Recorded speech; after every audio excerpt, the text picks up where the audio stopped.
Hi! In this video I'll show you how to quickly set up proxies in the Telegram app, both on mobile and desktop.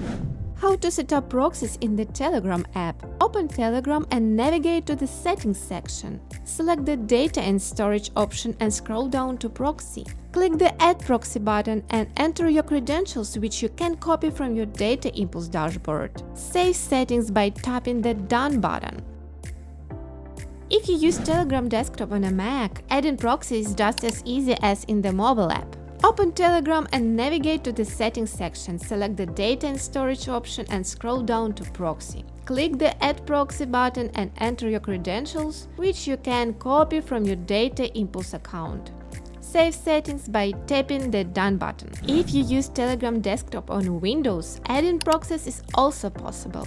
To do this, launch the program and open the menu. Here, navigate the Settings tab, choose Advanced and open the Connection Type section. Opt for the Use Custom Proxy option and choose SOCKS 5 from the list.